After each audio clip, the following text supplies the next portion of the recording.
శ్రీమాత్రే నమః. శివాయ గురవే నమః. నమస్కారం అండి అందరికీ. అమ్మ దయతో అందరూ బాగుండాలని మనస్ఫూర్తిగా కోరుకుంటూ, లలితా సహస్రనామ స్తోత్రములోని ప్రతి నామము ఒక మంత్రము, ప్రతి అక్షరము ఒక శక్తి. మరి మనము ఈరోజు తెలుసుకోబోయే నామము కురువిందమణిశ్రేణీ కనత్కోటీరమండిత. అమ్మవారి కిరీటంలో ఉన్న ప్రత్యేకమైన మణుల గురించి తెలుసుకోబోతున్నాము. ఈ నామాన్ని ఎలా పలకాలి, ఈ నామాన్ని మన జీవితానికి ఎలా అన్వయించుకోవాలి, ఈ వీడియోలో వివరంగా తెలుసుకుందాము. ముందుగా శ్లోకంలో కురువిందమణిశ్రేణీ కనత్కోటీరమండిత, ఇది మొత్తము 16 అక్షరాల నామము. అంటే మధ్యలో ఎక్కడ కూడా ఆపకూడదు. నేర్చుకోవడానికి మాత్రమే మనము పద విభజనతో నేర్చుకుంటాము, కానీ పూర్తి నామము ఒకేసారి పలకాలన్నమాట. అదే మనకి నామావళిలో వచ్చేసరికి శ్రీ కురువిందమణిశ్రేణీ కనత్కోటీరమండితాయై నమః అనేసని వస్తుంది. మరి నామావళిలో ముందు మనము శ్రీ కానీ ఓం కానీ చేర్చి ఆ నామాన్ని పలకాలి.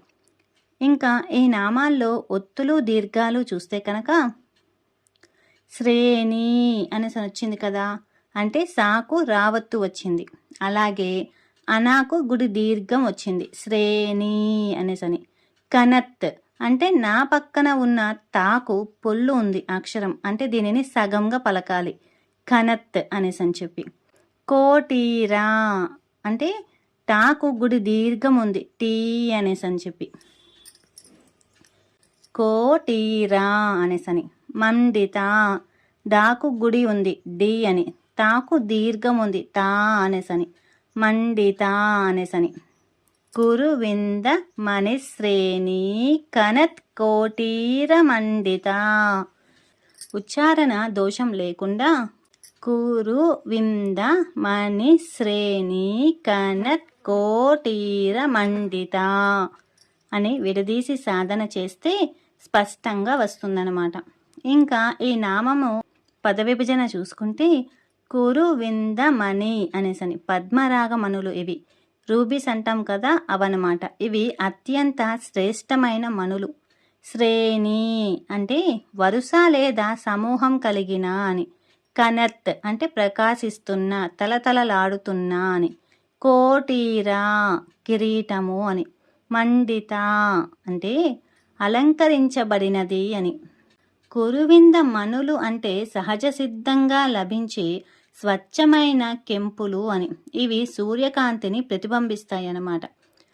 అదే మనము స్థూలార్థం చూసుకుంటే అమ్మవారు ధరించిన బంగారు కిరీటంపై అమర్చిన ఎర్రని మాణిక్యాలు దగదగలాడుతూ ఆమె ముఖార విందానికి మరింత శోభను ఇస్తున్నాయి అని చెప్పి. సూక్ష్మ అర్థం చూసుకుంటే మాణిక్యం అంటే సూర్యునికి ప్రతీక. సూర్యుడు వెలుగునిచ్చినట్లు అమ్మవారి కిరీట కాంతి సాధకుని బుద్ధిలోని చీకట్లను తొలగించి జ్ఞానోదయం కలిగిస్తుంది అని. అంతరార్థం చూసుకుంటే కురువింద మణులు ఎరుపు రంగులో ఉంటాయి. ఎరుపు రంగు విమర్శ శక్తికి అంటే క్రియకు సంకేతము. అమ్మవారి ఆలోచనలు క్రియలుగా మారి భక్తులను రక్షిస్తాయని దీని అర్థం అన్నమాట. కిరీటం అంటే అధికారము. సృష్టి స్థితి లయ కారకమైన సర్వాధికారము ఆమెదేనని చెబుతోంది. యోగశాస్త్రం ప్రకారం చూస్తే కిరీటం తల పై భాగంలో ఉంటుంది.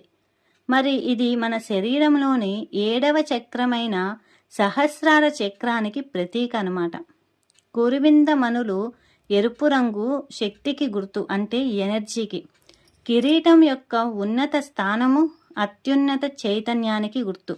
ఈ నామాన్ని స్మరించడం వల్ల సహస్రార చక్రంలో ప్రకంపనలు కలిగి బ్రహ్మరంధ్రం ద్వారా దివ్య శక్తి ప్రవహిస్తుంది అనేసని చెప్పి. ఇంకా బీజాక్షర శక్తి చూస్తే కనుక ఈ నామములో ఉన్న టా, డా, నా వంటి మూర్ధన్య అక్షరాలు ఉన్నాయి కదా, వీటిని పలికేటప్పుడు నాలుక తాలువును అంటే అంగెలి పై భాగాన్ని తాకుతుంది. ఇది మెదడులోని పీనియల్ గ్రంథిని ఉత్తేజితం చేస్తుంది. ఎరుపు రంగు కాంతి అతి తక్కువ ఫ్రీక్వెన్సీని, ఎక్కువ తరంగ ధైర్యంని కలిగి ఉంటుంది. రక్షణను ఇంకా ఉత్సాహాన్ని ఇస్తుందన్నమాట.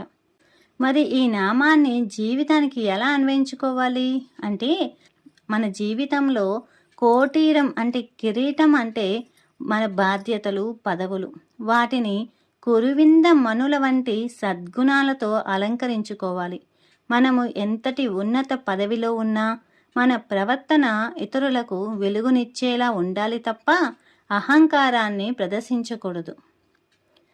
అయోమయంలో ఉన్నప్పుడు ఈ నామాన్ని స్మరిస్తే సరైన నిర్ణయం తీసుకునే స్పష్టత వస్తుంది. కురువింద మణి శ్రేణీ కనత్కోటీర మండిత. మరి ఈ నామం కేవలం అమ్మవారి వర్ణన మాత్రమే కాదు, మనల్ని మనము ఉన్నత శిఖరాలకు తీసుకువెళ్ళే ఒక మంత్రము. ఈ నామాన్ని హృదయపూర్వకంగా స్మరిస్తూ ఆ లలితమ్మ అనుగ్రహాన్ని మనమందరము పొందుదాము. చూశారు కదా, అమ్మవారి కిరీట ప్రకాశము మన అజ్ఞానాన్ని ఎలా పోగొడుతుందో. ఈ వివరణ మీకు నచ్చినట్లయితే వీడియోని లైక్ చేయండి, మీ స్నేహితులకు షేర్ చేయండి. కొత్తగా చూసేవాళ్ళు మన ఛానల్ని సబ్స్క్రైబ్ చేసుకోండి. మళ్ళీ నెక్స్ట్ వీడియోలో మరొక నామంతో మళ్ళీ కలుద్దాము. శ్రీమాత్రే నమః. శివాయ గురవే నమః. సర్వం శ్రీ లలితార్పణమస్తు.